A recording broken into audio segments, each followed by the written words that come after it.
from the Lakeside Newsroom of the Henrico Citizen, your hometown news source since 2001. This is the Henrico News Minute with publisher Tom Lapis. Varina residents come out in opposition to data centers during a town hall meeting. We'll tell you about it in today's Henrico News Minute. It's Thursday, May 21st, 2026. Much cooler today with a high of 79, a 50% chance of storms. The News Minute is brought to you today by Onyx Elite. And now for the news.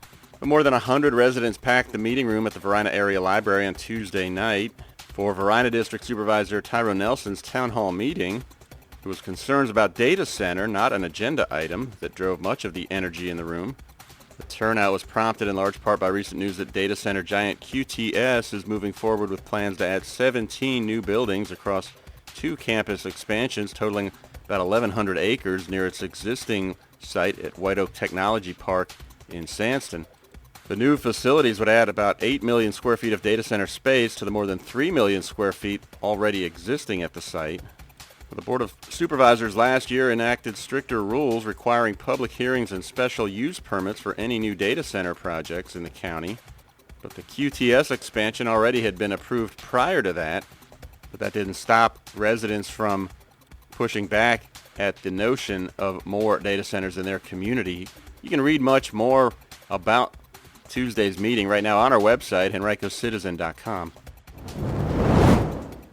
Well, Dominion Energy announced recently that it will merge with Florida-based NextEra Energy to create the largest regulated electric utility in the country, hosting about 110 gigawatts of power combined.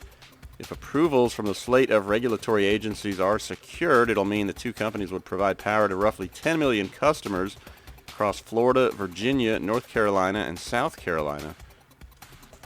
NextEra shareholders would own 74.5% of shares, and Dominion shareholders would own 25.5%. The companies are proposing a temporary $2.25 billion bill credit for Dominion customers to be spread out on monthly bills over the first 2 years of the agreement once the deal closes. Almost 80% of that would be designated for Virginia customers.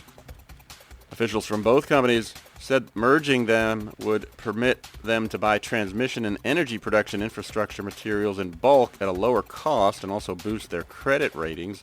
That could pay off for ratepayers in the long run, according to the companies. Dominion employees' jobs will be secure for a year and a half after the deal is finalized, according to company officials.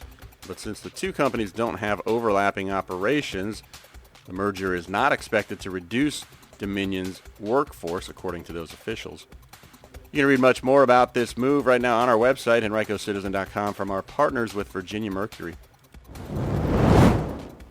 And if you're looking for something to do with the kids tonight, Alice in Wonderland JR is performing at the Cultural Arts Center at Glen Allen beginning at 6:30.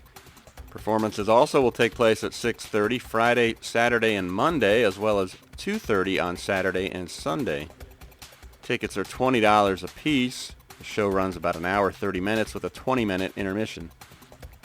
For tickets or to learn more, you can visit cworkstheater.org. A home recently sold for $1.4 million in Henrico's Tuckahoe district. You can find out where that was and view a list of other property transactions right now on our website, henricocitizen.com, by clicking on Property Transactions.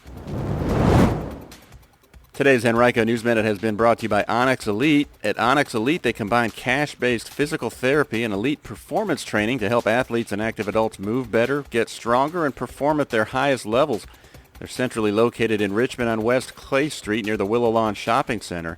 Learn more online at www.onyxelite.com. That's ONYX elite.com, or call them at 804-269-7696.